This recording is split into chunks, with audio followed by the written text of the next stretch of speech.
Hello, friends, and welcome to a new series that we are going to be doing during our time apart. My hope is that you will be able to listen to these lessons while you are at home at some point during the week, and then on Sunday evenings when we get together via Zoom for our youth meetings, our prime time, that we'll be able to discuss some of the things that I talk about here.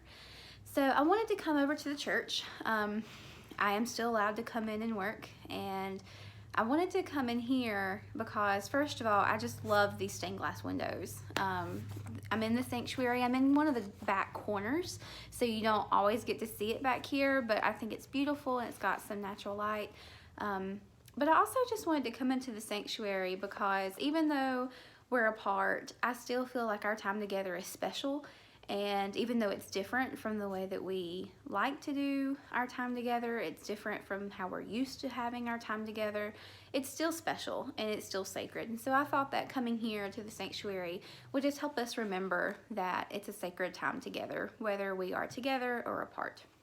So the new series that we are going to do, and I mentioned it to those of you who were able to join us via Zoom last week, is lessons about some of the characters that we learn about in the Old Testament who endured a thing called the Babylonian Captivity. Now, a quick disclaimer, I am not claiming that our lives under COVID-19 restrictions are the equivalent to the new Babylonian captivity. That's not what I'm saying.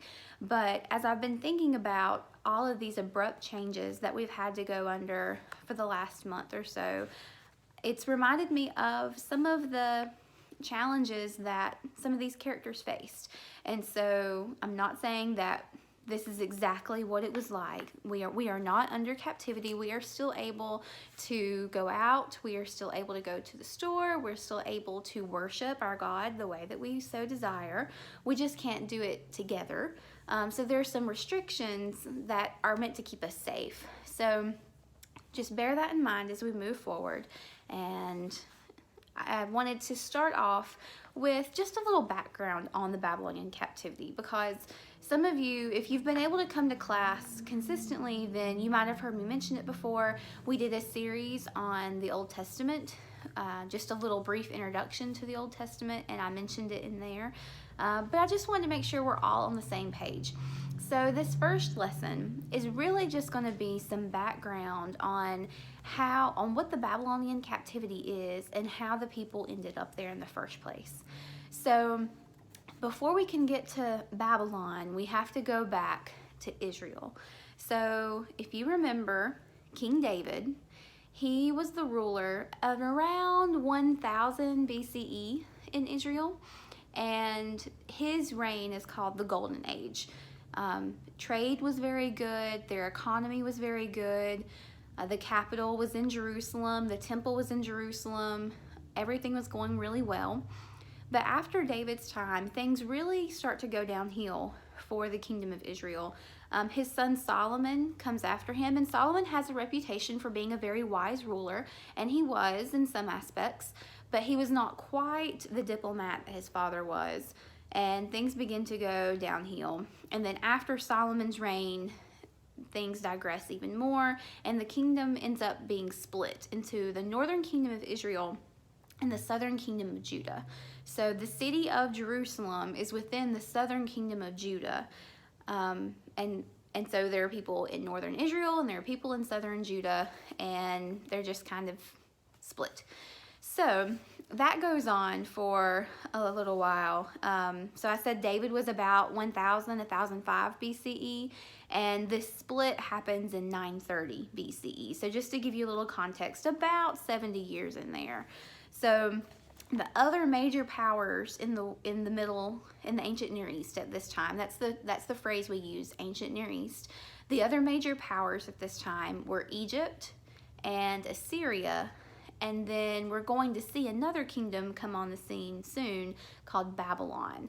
But for now, we have Egypt and Assyria and then Israel. And if you want to take a moment and pull up a map, if you look at the ancient Near East, or even if you just look at the Middle East at this point for a contemporary map, Israel is located in a very central location. To its border on the west, you have the Mediterranean Sea. On its border to the south, you have the Dead Sea, and then you have the Red Sea in Egypt just down in the bottom corner. And then on its border to the east, you have the Fertile Crescent. So Israel has a really strategic location when you think about things like trade and commerce and just being able to travel from one place to another. Israel's in a pretty good location, and these other powers realized that. They could see that Israel was something that they might like to have. So these other powers are mounting, and there is political conflict both inside of Israel and outside. So when I say inside Israel, of course, it's divided. There's a northern and southern kingdom, and some people think that's a good thing, and some people think it's a bad thing. So there's a little bit of civil disagreement.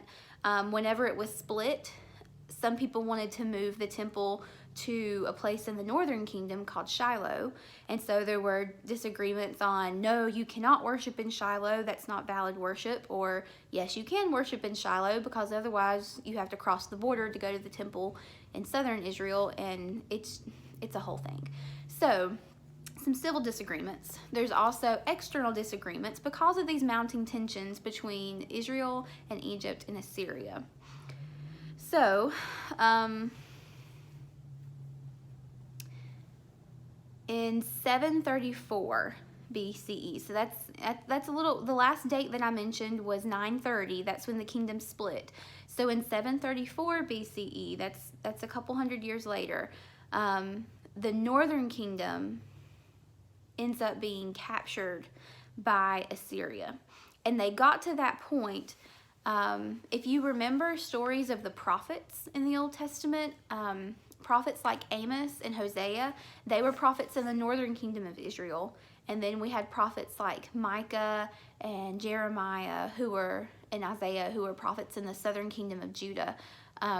They were preaching that the people needed to repent, that the people were not obeying God with their whole hearts, that they were worshiping foreign gods, and they were not worshiping God in a way that they were doing it for, if they were doing it at all, they were doing it for show. And so we have, especially in Amos and in Jeremiah, we have these streams of this call for social justice, where you need to take care of the poor and the widow and the orphan and the aliens among you. You need to take care of people. And if you are just, making your religious offerings and, paying your tithe, but you're not doing these other things, then it's not real worship. It's not true, authentic worship. And so those prophets are calling for reform in the midst of all of that civil disagreement that I mentioned. Well, so then fast forward to 734 BCE, the northern kingdom of Israel is overtaken by the Assyrians. And just a few years later, in 701 BCE, the southern kingdom of Judah is also captured by the Assyrians. And so when I say captured, that means that the kingdom of Assyria came in and took over the government and took the kings who were there. And some of them they disposed of. And some of the kings they kept there, and they just said, you can keep your job as king if you agree to pay taxes to us, if you agree to worship our gods, at least with lip service, then you can remain king. We'll let you stay where you are. But know that you are now a vassal of Assyria. You are not an independent nation anymore. And so in the northern kingdom, they kind of say okay to that for a little while. So they are existing, but they don't really have their independence. They can worship their gods, but they have to pay tribute to Assyria and to their gods and pay taxes to their government. And so this went on for another 150 years. And during that time, Babylon, which I mentioned earlier, had become a pretty prominent power in the ancient Near East. And it had its eyes set on Assyria and all that it owned. So in 605 BCE, and I don't expect you to memorize these dates, I just find dates helpful for whenever I'm making a mental picture. So we started out in 1000 or 1005 with King David. And then we went to 930 when the kingdom split. And then we went to 734 which is where Assyria overtook the northern kingdom of Israel. And then in 701, where we are now, and 701 is when the southern kingdom is overtaken. So now we're at 605. So 400 years have gone by in all of this craziness, and Israel has not really had a lot of peace since David. That would be very hard. I mean, we have a hard time thinking about our changes to our lives lasting 2 months or 4 months. That just blows our minds. All of this unrest went on for hundreds of years. Let's hope that's not our case. I don't think it is. It's not. It's going to be fine. So in 605, there was this battle of Carchemish. And it was at this battle when the Egyptians and the Assyrians and the Israelites were trying to make a fighting effort. They didn't do a very good job. But they have a battle, and Babylon wins. And so Babylon is ruled by King Nebuchadnezzar II. That's a really fun word to say, Nebuchadnezzar. And in 587, he takes full charge of all of the Assyrian vassal states, including Israel. And he goes to the southern kingdom of Judah, and he says, you know, you think that Jerusalem is some kind of stronghold and that nothing bad can happen to it. Well, let me show you how big of a king I am, and I'm going to destroy it. So he tears down the city wall, and he also destroys the temple, which was really, really sad because in the Jewish practices, going to the temple was the cornerstone of their worship. The temple is where the Ark of the Covenant was housed. It was where the high priest resided. And once a year on Yom Kippur, the high priest would go into the Holy of Holies and ask for forgiveness for the sins of the people for the whole year. And that was where they made their sacrifices. That was where they brought their offerings. It was the cornerstone of their faith. And they probably asked a lot of questions like, if the temple was destroyed, does that mean that Yahweh doesn't exist anymore? Remember, Yahweh is just the personal name of the Hebrew God. And so questions like, are we even practicing a true faith? You know, if our temple can be destroyed by this other believing person, he's a Babylonian. If our temple can be destroyed by a Babylonian, what does that say for our faith and for our religion? So I'm sure they were having some existential crises going on during that time. But whenever Nebuchadnezzar took over Israel, northern and southern, he has it all. It was a common practice at that time to take captives with you. So he went and took the religious leaders, the political leaders and their families, people who were influential, people who had money. He captured them and had them brought back to Babylon. And so what that does is, one, it takes any potential rebel rousers out of the area. Anyone who would have influence to cause an uprising, they are no longer going to be present in Israel. So it takes that threat away. But it also moves them closer to his empire so that he can use them. You know, he's making more taxes off of them while they're there. He can keep an eye on them. But what we're going to see becomes relevant for our story is that this also allows him to use those smart, educated people for his own purposes. And we will see that play out more as we go. So we do not know exactly how many people were taken into captivity, but later records of what was left in Jerusalem after this event uses words like desolation. So it makes us think that there are probably not a lot of people left there, and what was left there was probably going to be very poor people. They were not going to be left with a good situation.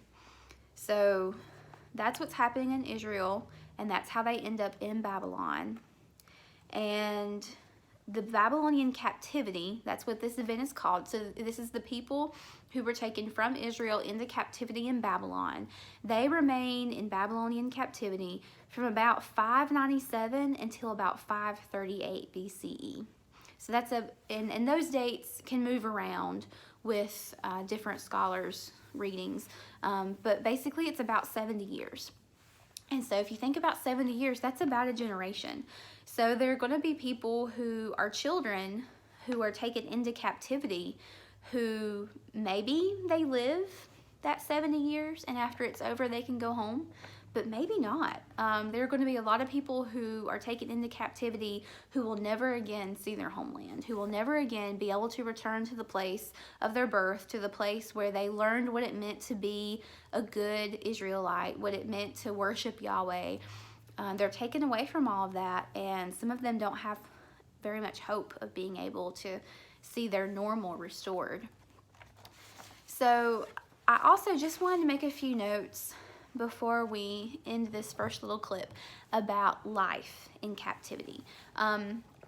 We don't know a ton about what life was like during the Babylonian captivity, but what we understand is that the people were not kept in like prisons, okay? They didn't just capture all these people and lock them away and throw away the key. That would take a prison bigger than anything we've ever seen to do that, because we're talking a lot of people. But what they do is they moved these people into a community in Babylon.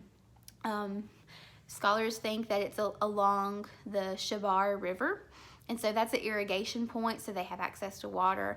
And there's a specific place in Babylon, which is modern day around Iran and Iraq. There are some specific places where they think these communities might have dwelled. And so the people, while they were there, they could live, they could work, they could farm, they could make a living, they could buy and sell their goods. And some people did well with that. Some people became wealthy through that process. And if we read back, I mentioned that Jeremiah was a prophet in the southern kingdom of Israel.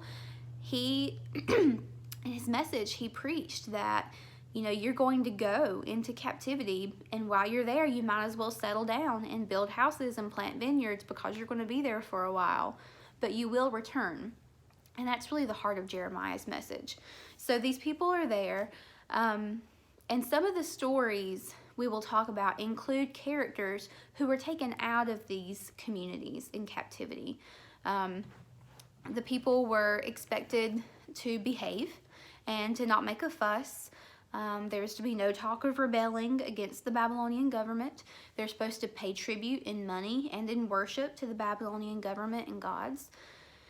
And so, I mentioned that the Jewish worship heavily revolved around the temple.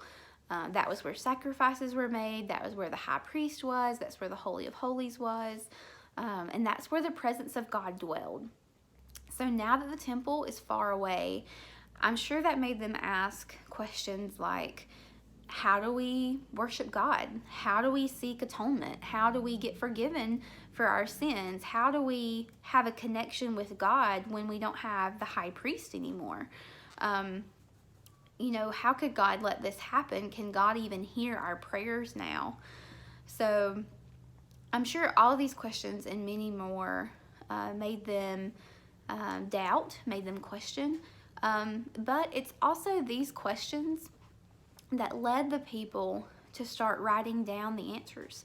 A lot of the biblical texts that we have today, texts like Genesis, Exodus, Leviticus, Numbers, Deuteronomy, Joshua, Judges, Ruth, 1 Samuel, 2 Samuel, 1 Kings, 2 Kings, a lot of these texts were written during the Babylonian captivity. And it was because the people had these questions, and the people who remembered the answers, the religious leaders, they say, we can't let these questions go unanswered. Let's write down the answers to these questions. And that's why we have a lot of those texts. And so, once again, I'm not claiming that the situation that we are finding ourselves in today is the new Babylonian captivity. We are still free to work and to learn and to worship and to live as usual.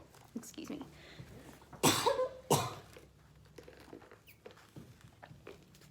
Sorry about that. We're still able to do all these things freely, but there are just some restrictions for our safety and for the safety of those we love. And so I know there have been a lot of changes in a short amount of time. We can't see our friends the way we used to. We can't go to school the way we used to. We cannot participate in worship and in youth events like we used to. And like the people of Israel, we find ourselves in a place where our day-to-day lives have changed and many elements of our lives feel out of our control. And my hope is that by looking at these lives of these people who lived through captivity in Babylon, that we might be able to identify with their stories and find hope and comfort in the knowledge that we will make it through to life on the other side and that everything is going to be okay. So that is the content that I have for today. Just so you know, some of the questions that you can go ahead and be thinking about that we will discuss Sunday night are questions like, how would you feel if you were in the midst of the Babylonian captivity? You know, if you and your family were taken captive and taken away from your home in Bowling Springs, in Ellenboro, in Forest City, if you and your family were taken away and taken to a foreign land, in a foreign country where they didn't speak the same language, they didn't worship the same way that you did, how would you feel? Just process through some of those feelings. And even though our situation is not as dire and not as intense as that would definitely be, perhaps what are some of the things that we could identify that we might share in common? Go ahead and be thinking about some of those things. Also, just in general, in your daily life, think about what are some of the things that have changed. We've identified some of those already. But what are some of the things that have stayed consistent? What are some things that are the same? And let's talk about those as well. And so I also just want to make sure that we're taking care of ourselves, of course, spiritually, but also mentally and physically. And so I told you before, I encourage you to keep your body moving. You know, if you can, get out of the house and get some exercise in. I highly encourage it. It feels really good. I'm about to go do that myself. But also taking care of yourself mentally. And so don't let yourself get overwhelmed. It's going to be okay. You're going to make it through this. Don't let yourself get anxious over all the questions of how long is this going to last? Is it going to end? It's going to be okay. Remember those breathing exercises that we've talked about to help us work through some of those feelings.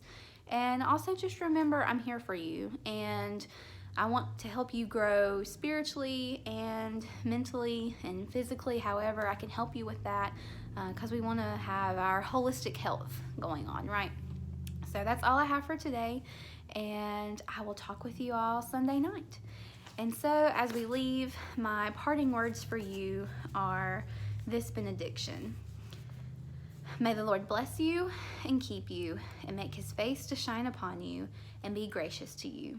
May the Lord lift his countenance upon you and give you peace. I love you all. See you soon.